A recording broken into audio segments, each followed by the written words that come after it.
the other actor and you refer to your notes, are you looking at your dialogue? Or do you come in well prepared? Do you like to think about how you're going to approach the character that you're interrogating in each scene, and also map out over the course of an episode how you're going to behave, so you're not hitting the same notes every time? Yeah, when we had some time in New York and we were shooting the pilot, one of the detectives that I spoke with got really gritty, got really ghetto when he was talking about doing interrogations. And he said it depends on the person, and you do whatever you got to do in order to get the information out. You play aggressive tactics, you play that you know stuff, you throw a CD on the table, you say, I got a DVD of you doing such and such, we know that you did it, and you play on their level. You find what's going to open them up, and hopefully you start off by making them trust you. And I tried to play that with some of the characters that I was interrogating, in that I would get a little bit more straight. And I know you guys commented on some of the accent changes for Beckett, depending on the character, or try to be likable and bring their trust in. So that's one thing. And then as far as hiding lines, yeah, because I had a lot of them, especially in the first couple of episodes, so I would hide them on occasion. So there's cheat notes on the... Well, you know, our episodes, because of the fast pace of a lot of the dialogue, the episodes are really long, and the time we have to shoot them doesn't change, so it just means more pages in a day. 8 days for one episode. And, you know, Stana and Nathan are on screen in just about every scene, so, you know, you have a 12-hour or 14-hour day. You get to go home and go to sleep for a couple hours, and you have to get up, and you have to come back the next day with 7 or 8 pages of dialogue memorized. Lucky. I mean, what they do every day is really a remarkable feat. Did you say lucky? I said lucky.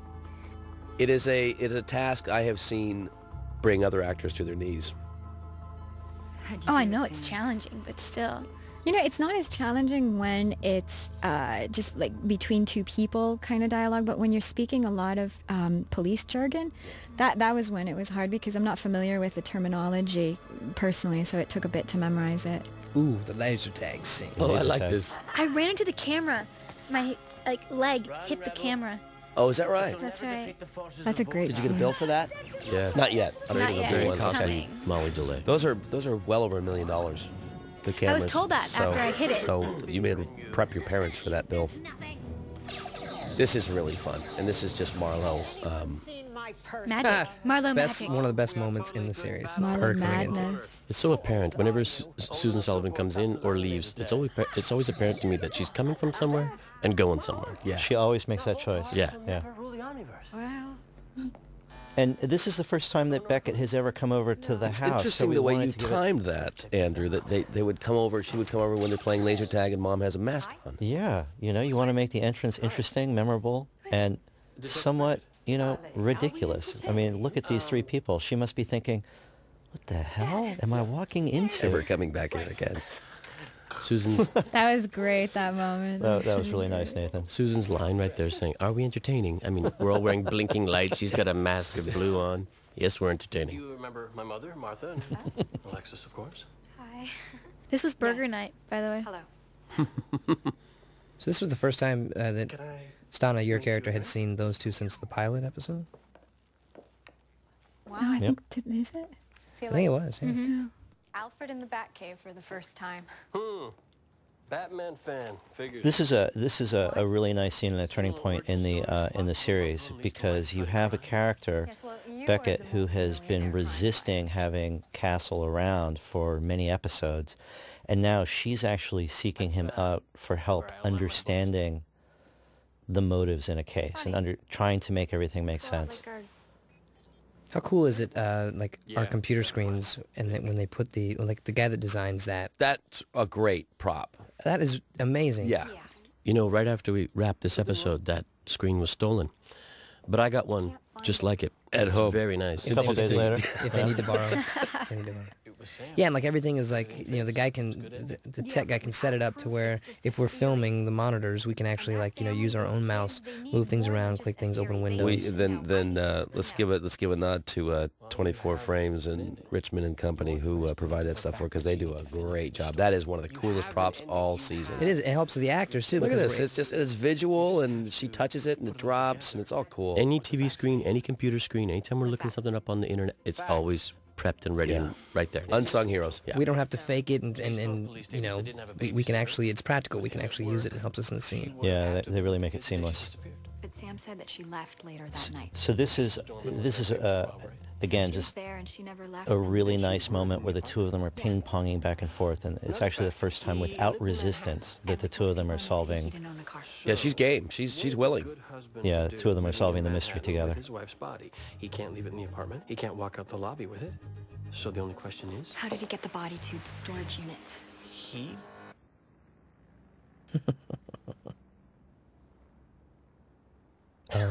Nice. Duh. You know what helps? If only Esposito and Ryan were I'm trying here. to figure out how a character of mine does something. I will walk Castle the cannot help but stick his This foot in one his time, mouth I was too. trying to figure out how to throw someone off the Empire State Building, and that movie Sleepless in Seattle had just come out. But he doesn't know that he's doing anything I wrong. know. That's the thing, is he doesn't know that it's wrong.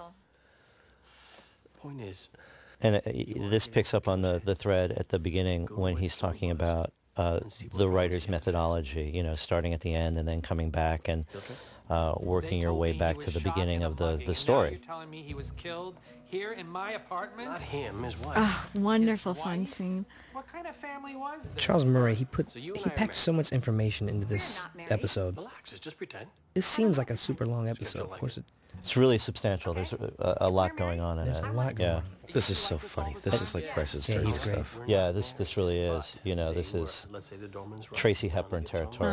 He says, "I'm just Really kidding." fun. She says, "Don't even go there." I'm just kidding. Don't go there. And we have, you know, some nods here to some of the great Figure classic screwball comedies. The gag with the pot in the pan. My bedroom? As they're working this out, and it's like the characters are dancing. It's just so much fun. He whacks her with something. A pot. Or a pan. Bam, fractures the skull. It's over. Except the kids are Bam said the lady. Bam said the lady. Where did that first start for you? getting her out of the apartment without them seeing. You know what? I can't even remember. You've just been saying that since Yeah, I've heard it quite a few times. Was that your first words Yes. when you were little? Peas Nathan? gum was my first word. Peas gum. Peas was my version of please. And gum was all I ever wanted. And then Bam said the lady came right after that. So how does it feel to you, Andrew, to see your two characters for the first time in the series, episode 5, gelling, working together, feeding off of each other, and how you see it executed and delivered here in this episode? It's really delightful for me. You know, we felt like we had to earn this scene, and we had to earn the relationship growing to the point where there was this trust. That's why having her come to him and coming into his territory when he'd been coming into the precinct so often was very important in this episode in order to get us to this point. Yeah.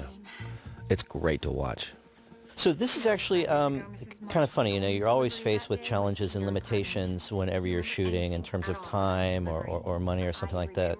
And in this situation, we actually couldn't afford to build another apartment. We just didn't have the time or the space or the money for it. So we thought, okay, let's put this woman at the door and put a chain on the door, and she won't let him in. And it's one of those things where the moment made, you know, the constraint actually created a great moment for us. And then by the time I got back upstairs, It's a long chain. It's a great shot. You It is a know, great it's a shot. very funny shot with the two big bubble faces and big bubble face on the other I end. don't know his name, but I told Really, all it is a hallway, a flat behind her with some stuff on it, and there's nothing else there. Yep. Tiny little lady. Worked with her before on Drive. She was racing a motorcycle. She was a leather-clad motorcycle racer. Fun. That's the same kind of truck we saw inside Charles Weiler's store. You must have a contract with them. If you wanted some help with some heavy lifting, who would you call? Your best friend. What? I read the scripts. I watched the show. We can trace the rental of the delivery truck to you, Mr. Weiler.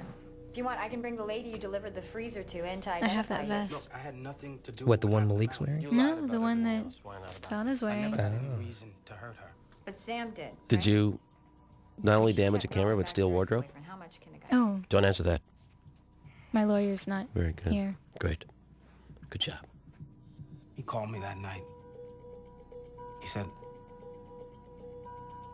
Charles Murray, who wrote this episode, told me that this is based on a true event, that they really found a body in a storage unit, in a freezer, plugged. They have one of those screw-in light bulb. Yeah. You put the plug into the light bulb thing, and the freezer was plugged in there, and this really happened. And how long were they in there? Years, like a couple of years. because he made A lot